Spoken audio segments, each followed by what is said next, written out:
Hi guys, it's Andrew here from Eastonmade Wood Splitters today, and welcome back to the Eastonmade channel. It is a absolute scorcher of a day out here. It's like 36 degrees of the humidity. I don't know what that transfers over to Fahrenheit, but it is really stinking hot.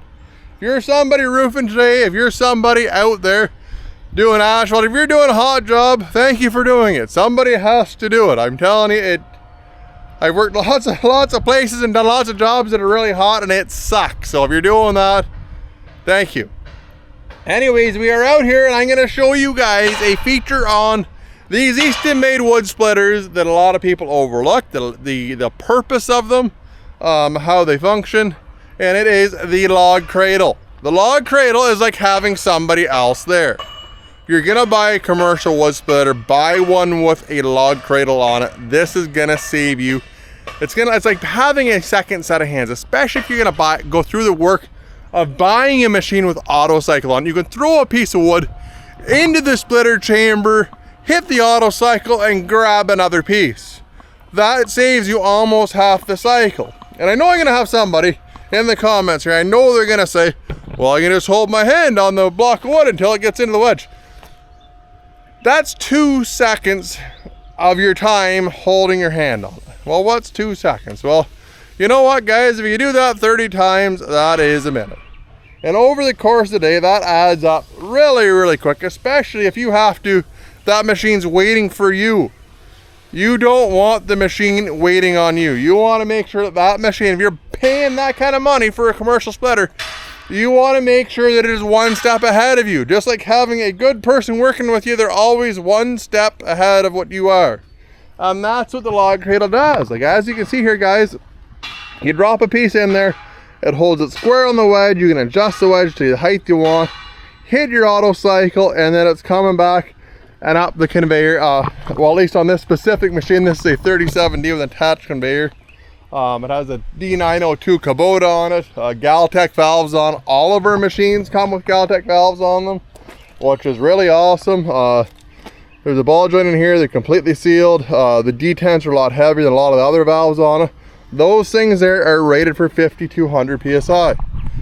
Most other companies, you don't get the Galtech valve until you get into an ultra premium model like this 3070. We put these on all of our machines. If you buy an Ultra from us, it's going to have a Galtech valve on. If you buy an Axis from us, a 511, it's going to have that same setup in there because they just last that much longer. They're a really good setup. Anyways, guys, I'll go ahead, I'll quit rambling on here. I'll show you how this log cradle works. It's like I said, it's like having a second person there to hand you the block of wood. That's the best way to think of it. And from a safety standpoint, you don't need to have your hand on the piece of wood. It gets your hands out of harm's way, that they don't need to be in there. So it's just a really good idea, especially if you have men around working for you, people that are working with you here. So anyways, I'll get this fired up. If you haven't done so yet, hit the like and subscribe button down at the bottom, give her a big thumbs up, and I'll get at her, guys. Fucking hot out.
Well guys, I am definitely hot now. If it wasn't hot before, I am certainly hot now, and I haven't been out here for very long doing this.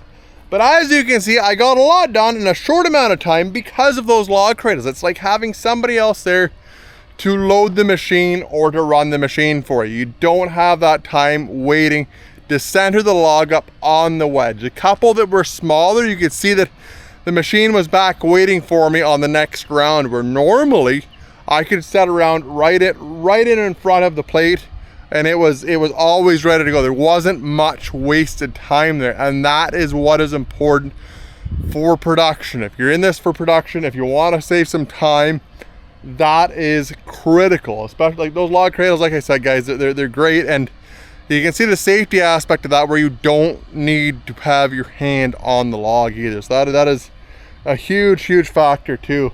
Anyways guys, I hope the footage turned out all right. My drone, it stopped, and my other camera, it stopped because it's that hot out here. So anyways guys, if you liked the video, give it a thumbs up, hit the subscribe button down at the bottom. I hope to see you on the next one. Take care guys.